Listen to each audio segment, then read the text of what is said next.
Ano nga ba ang mga expected na development o ginagawa ng isang 9 months old baby? Hi! Nurse Yeza here, ang inyong nurse na gabay sa inyong pagbubuntis at pag-aalaga kay baby. 9 months na kahapon si Baby Yona mga sisi.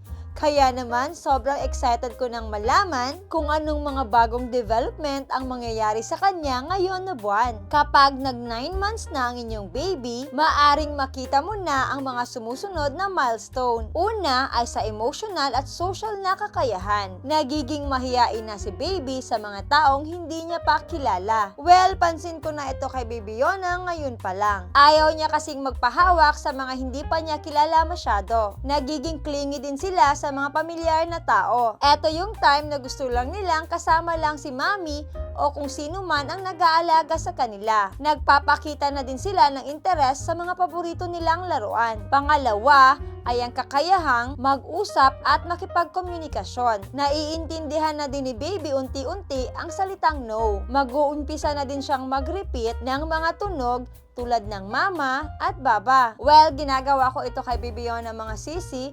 Ayan, so lagi-lagi kong sinasabi yung word na mama sa kanya.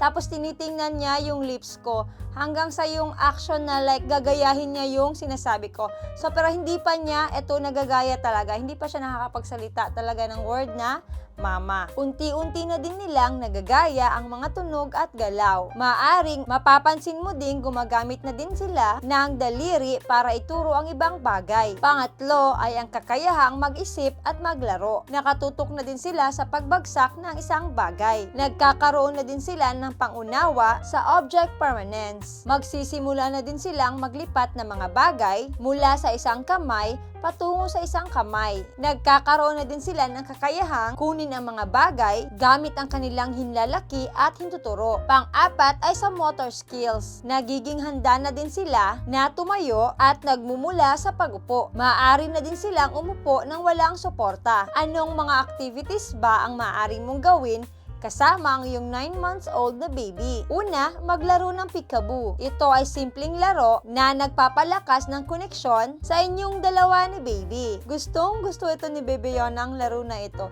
Tuwang-tuwa talaga siya kapag ginagawa namin ito. Lalo na kapag ang gumagawa nito ay ang kanyang kuya. Pangalawa, maglaro ng imitasyon. Gawin ang mga malalambing na galaw at tingnan kung paano siya magre-react. Ang ginagawa ko dito mga sisi, hinahaplos-haplos ko ang face ni Baby Yona at nagre-respond naman siya sa pamamagitan ng paggaya sa akin. So hinahaplos-haplos din niya yung aking mukha. Pangatlo, maglaro ng drop the toy. Ipatong ang isang laruan sa kanyang kamay at tingnan kung paano niya ito hahawakan. Ginagawa namin ito kay Baby Yona. Binibigay namin sa kanya ang laruan, tapos ihulog niya ito. Tapos magsasmile siya kapag kinukuha namin uli ang laruan at binibigay sa kanya. Nurse Yeza, paano ko po malalaman kung may developmental delay ang isang 9 months old na baby? Una, walang reaksyon sa ingay ng paligid o kung may taong kumakausap sa kanya. Usually kasi sa mga month na ganito,